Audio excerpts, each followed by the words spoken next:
महाराष्ट्रात महायुतीची सरशी, महायुतीला 27 ते 32 जागा मिळणार, महाविकास आघाडीला 15 ते 20 जागा, पुढारी न्यूजचा महापूर। उद्धव ठाकरे 15 दिवसात पंतप्रधान नरेंद्र मोदींच्या सरकारमध्ये सहभागी होतील, आमदार रवी राणा यांचा दावा। तर ठाकरे स्वगृही परतणार, शिरसाटांचाही दुजोरा। सांगलीच्या जागेवरून महाविकास आघाडीत पुन्हा झुंपली, विशाल पाटलांच्या विजयाच्या शक्यतेवरून राऊतांचा हल्ला, तर संजय राऊतांना पटोलेंचं उत्तर।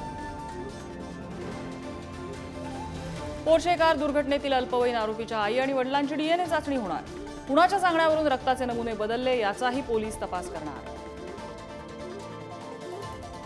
अरविंद केजरीवाल यांच्या अंतरिम जामिनाची मुदत संपली, आज तिहार जेलमध्ये शरणागतीसाठी रवाना, जामिनावर तात्काळ सुनावणीला सुप्रीम कोर्टाचा नकार।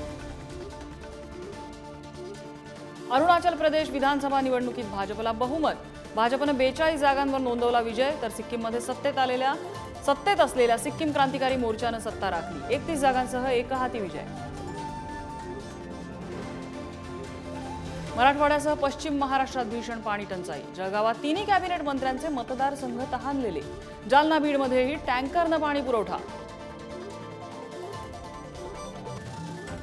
मान्सूनचं महाराष्ट्रात लवकरच आगमन, 10 जूनला मान्सून महाराष्ट्रात दाखल होण्याचा अंदाज, 2 दिवस आधी केरळमध्ये दाखल झालेला मान्सून कर्नाटकसह तामिळनाडू आणि आंध्र प्रदेशातही पोहोचला। अजित पवारांच्या राष्ट्रवादीला अरुणाचल प्रदेश विधानसभेत 3 जागा, अजित पवारांच्या राष्ट्रवादी राष्ट्रीय पक्षाच्या मान्यतेसाठी हालचाली, मागच्या वर्षी राष्ट्रवादीची राष्ट्रीय पक्षाची मान्यता निवडणूक आयोगाकडून झाली होती रद्द।